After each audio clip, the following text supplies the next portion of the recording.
August আমাদের স্বাধীনতা দিবসে আমাদের বিদ্যার্থী পরিষদের কার্যকর্তারা যখন চুরাইবাড়ি স্কুলে পতাকা উত্তোলনের জন্য যায়, সেই পতাকা উত্তোলনকে কেন্দ্র করে এখানের কিছু জিহাদি, কিছু রাষ্ট্রবিরোধী, কিছু এসবের গুন্ডারা আমাদের বিদ্যার্থী পরিষদের উপর নির্মমভাবে অত্যাচার চালায় এবং তাদেরকে অ্যাটাক করে, যার মাধ্যমে 3 জন কার্যকর্তা আমাদের খুব খারাপভাবে আমরা যে ডিস্ট্রিক্ট হসপিটাল রয়েছে ধর্মনগর, সেই হসপিটালে আমাদের অ্যাডমিট করতে হয়েছে।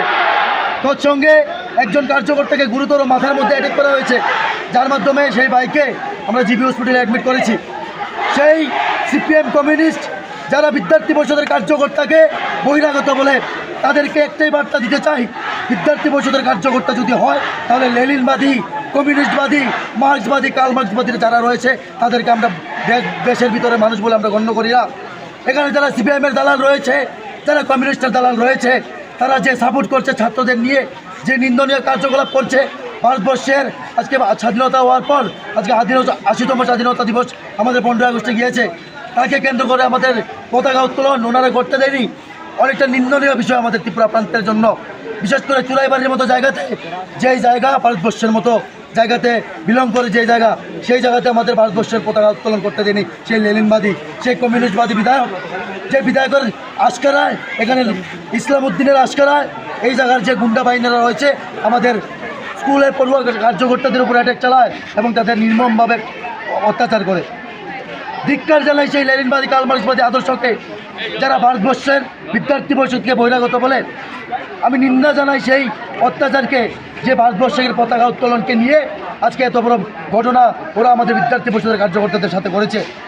ধিক্কার জানায় সেই তাদের আদর্শকে, যে আদর্শ চীনে মানা হয়, সেই আদর্শ থেকে ইন্সপায়ার হয়ে ভারতবর্ষকে খোকলা করে দিয়েছে, ত্রিপুরা রাজ্যকে বিগত 25 বছর খোকলা করে দিয়েছে।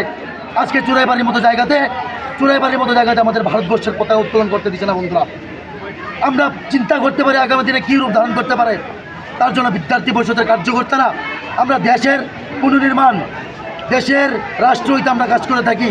আজকে ত্রিপুরা প্রান্তের সকল কোনায় থেকে দেবতুল্য কার্যকর্তারা এসে আমরা সেই ঝান্ডার স্বীকৃতি আমরা দিয়েছি। সেই স্কুল চত্বরে আমাদের ভারতবর্ষের ঝান্ডা আমরা টাঙিয়েছি উপরে, সেই ঝান্ডাকে আমরা মর্যাদা দিয়েছি, যেই মর্যাদা 80 বছর পূর্বে আমাদের ভারতবর্ষের যে বীর সন্তানরা রয়েছিল তারা দিয়েছিল।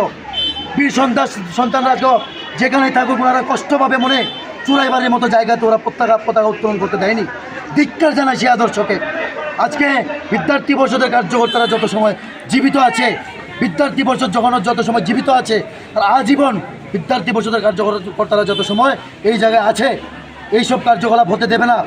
যে 3 জনকে গ্রেফতার করেছে প্রশাসন, আমরা প্রশাসনের কাছে আশাবাদী তারা সামনে যে দোষীরা রয়েছে সকলকে ভালোভাবে তদন্তের মাধ্যমে তাদেরকে গ্রেফতার করে শাসন দেবে।